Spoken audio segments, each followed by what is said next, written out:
to me to you, everybody understands it as a thing of somebody trying to carry something, things getting broken.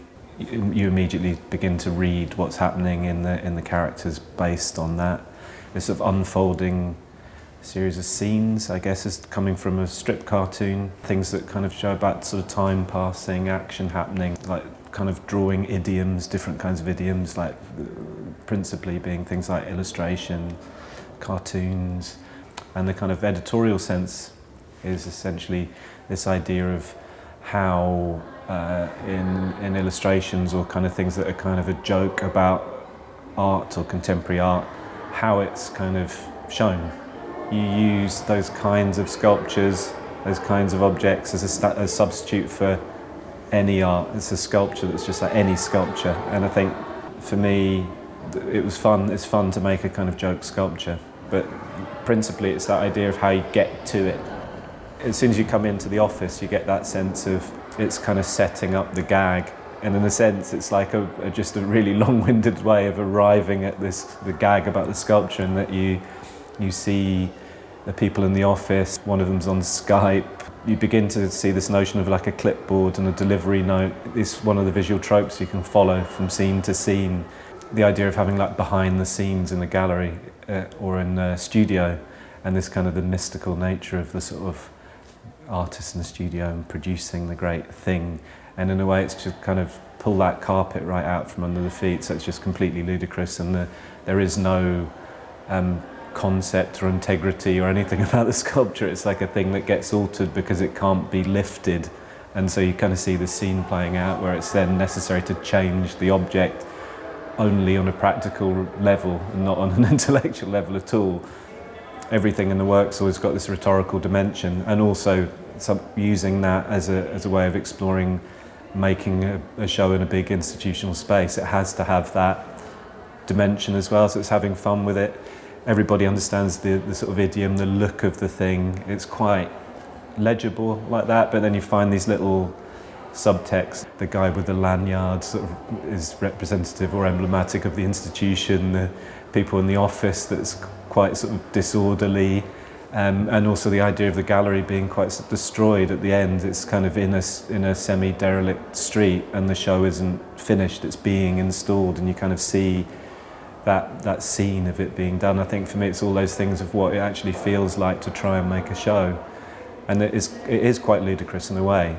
In terms of other ideas about time passing, there's these little subtexts, and I guess the snail, it's moving along the palette. It's a way to introduce this strip cartoon idea again, that it's got the end walls of the studios repetitively, but this one tiny detail is changing from one to the next. And again, it's this idea of in a strip cartoon you can show time passing just from frame to frame. It's like, what happens in between the frames is really interesting, and I think you get that in the studio spaces too, this idea of what time has elapsed between this action and this action. You can you fill in the gaps. It's that kind of readability thing where you can kind of very quickly kind of bridge gaps in the narrative, and people are quite used to it. And I think that's the thing about using sculptures and drawings of things that everybody knows, things that are in the world that they inhabit. It's that familiarity, and the sort of style of drawing, the style of kind of applying them to surfaces kind of familiar as well. So I quite like that kind of the game you have where you use a vehicle that's kind of super legible.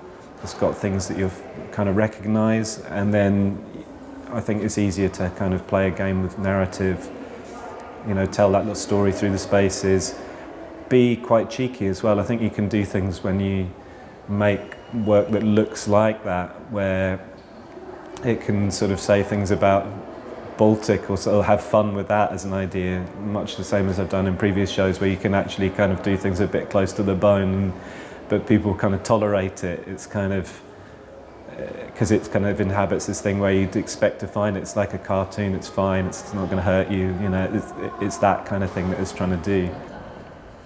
All the drawings start at a 10th scale, and when they're at a 10th scale, they're kind of in the size that it might be in print, but in a magazine or something. So it's quite nice to then puff everything up times 10.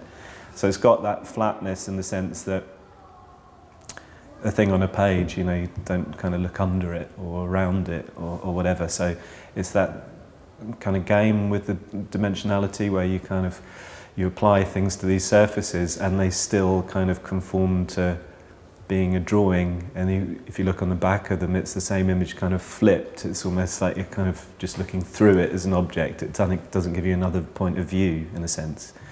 And I think that's probably what I've done most recently in projects, is just to use that concept. This probably takes it on quite a bit further, in the sense that it's kind of using this idea of the sort of telescope rooms. It puts you into that narrative, and the things are then on your scale because they've jumped up in size, which is kind of odd and interesting. It's this sort of slavishness of it. I quite like this idea that it's the kind of work to make the gag is kind of ridiculous as well. I quite like that, kind of literally making the sculpture in order to photograph it is a kind of a funny game as well, in order to make flat renditions of it. Again, it's like thinking of it more like a collage. You've got all these multiples all the time, you've got multiple people, you recognise the characters, there's lots of them, there's lots of versions of the sculpture, there's lots of, you know, so it's never this thing of it's said or encapsulated in a thing. It's always this kind of spread out, and I think that's a nice thing to do as well, that it's curious in the show, it's a bit unexpected, and I think, again, that's maybe how I sort of hope to engage people in it, in the sense that it's a fun game to kind of put yourself into, and I think that's something that where it's animated by the drawings, but it's animated by people looking at the drawings. You get all these kind of doubling up of people and poses and walking, and then, you know, that in the space is really going to change it. I think that's going to be great.